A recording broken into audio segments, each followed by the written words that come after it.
हाय शान तुझो छा लिखां मां, शान वारा मुस्तफा।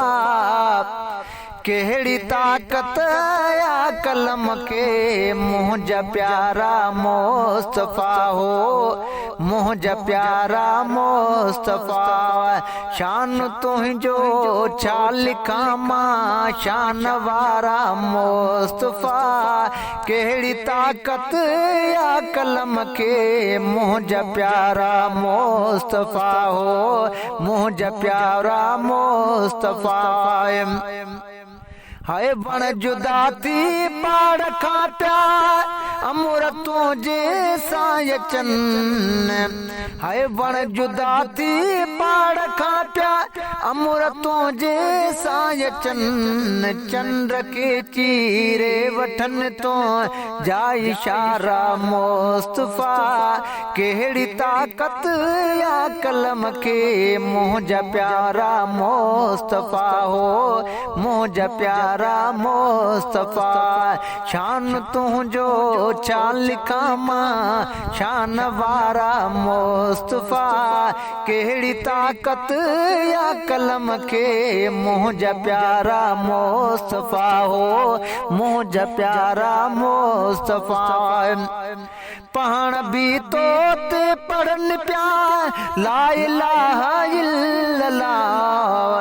पढ़ण तो ते पढ़ण भी तो ते पढ़न पिया ला इलाहा इल्लल्लाह। गोह गाला यो त बरहक भलारा मुस्तफा। कहिड़ी ताक़त या कलम के मुंहिंजा प्यारा मुस्तफा, मुंहिंजा प्यारा मुस्तफा। शान तुझो छा लिखां मां, शान वारा मुस्तफा। कहिड़ी ताक़त या कलम के मुंहिंजा प्यारा मुस्तफा, मुंहिंजा प्यारा मुस्तफा। सिज वारो तब तोते कोन पे कातिर सठो। सिज वारो तब तोते कोन पे कातिर सठो। छो त छावेरा कंदा हुआ ककर कारा मुस्तफा। कहिड़ी ताक़त या कलम के मुंहिंजा प्यारा मुस्तफा। शान तुझो छा लिखां मां, शान वारा मुस्तफा। कहिड़ी ताक़त या कलम के मुंहिंजा प्यारा मुस्तफा, मुंहिंजा प्यारा मुस्तफा। ही सॼो संसार साईं तुंहिंजे ख़ातिर या ठहियो। ही सॼो संसार साईं तुंहिंजे ख़ातिर या ठहियो।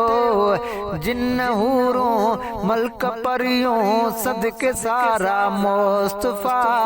कहिड़ी ताक़त या कलम के मुंहिंजा प्यारा मुस्तफा, मुंहिंजा प्यारा मुस्तफा। शान तुझो छा लिखां मां, शान वारा मुस्तफा। कहिड़ी ताक़त या कलम के मुंहिंजा प्यारा मुस्तफा, मुंहिंजा प्यारा मुस्तफा।